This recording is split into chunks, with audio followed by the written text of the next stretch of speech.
it is critical that at this time in history, as JCPS seeks to update this district, it's important to have the right people on the bus. And it seems to me that we do not have the right people on the bus. And maybe the right people are on the bus, just not in the right seats. But I think that's something that must be corrected in order to move forward with the trust of this community. That's JCPS School Board member Dr. Corrie Shull at last week's first meeting since the JCPS transportation disaster.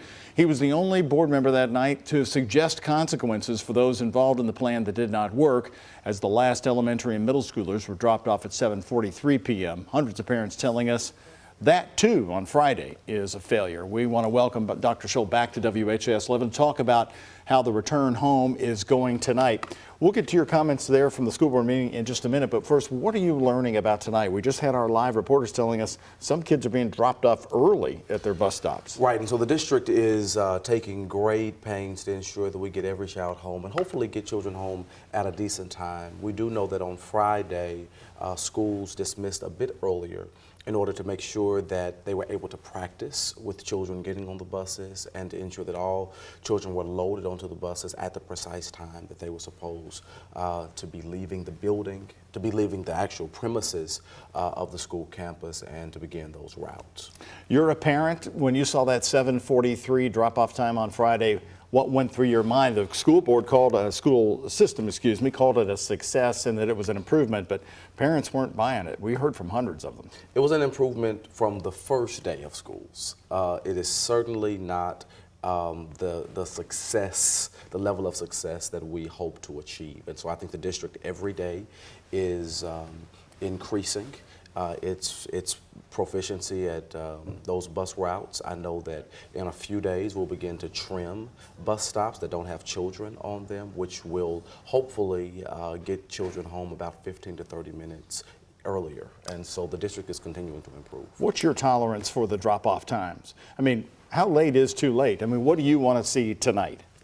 Tonight, I would love to see every child home by 6:45 at the latest. I think that is still quite late to see children getting home, but 7:45, 8:45, that's just entirely too late to see children being dropped off. So, Corrie, we're also getting reports of traffic jams because a lot of people drove the kids today. High schoolers were involved. Do you see that improving this week at all? Or I think the first week of school is always a little tougher. Car rider lines are longer, bus routes take longer to perfect, and traffic patterns are often a little bit more populated than normal. But I think if in about 2 or 3 weeks you'll see that begin to smooth out. So are you pleased right now with the changes that JCPS has made starting this new week? I mean, you had your pointed comments at the school board meeting. Now we're getting into this week. What are you learning? Well, I'm learning that the administrators at JCPS are doing everything that they possibly can to improve the situation. I think we still have quite a ways to go, but there have been monumental improvements since the first day of school.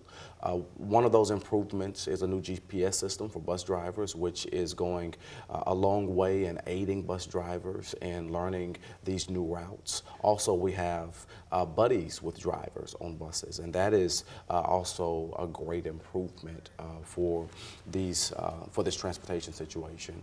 I'm also seeing us have an increased number of people at the call center. I think that's important because communication between schools and families and bus depots is paramount. So we are improving. Your comments last week where you said we may not have the right people on the bus, who were you talking about specifically, and what changes do you think do need to be made with personnel who were involved in this bus plan? I think that we have to have people involved in administration, employed in administration, who are able to see the plan but also see the deficiencies in the plan. They are the professionals, and therefore we rely on them to help us understand what will work logistically.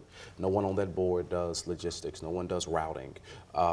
We entrust the professionals to do that work, and I think that it's important that Dr. Polio have the absolute best team around him to ensure that the advice that he's getting, the expertise, is top notch. And so I question whether or not that is true, considering this terrible situation and the consequences that it had for families and children. Do you still have confidence in Dr. Polio to lead the system out of this mess? I think Dr. Polio is a fantastic leader. I think Dr. Polio has led this district valiantly. I think he has a very compelling vision for JCPS. And I think Dr. Polio has, ambitiously undertaken a great amount of change, needed change that has been often delayed in JCPS. And I admire him and respect him and support him for that.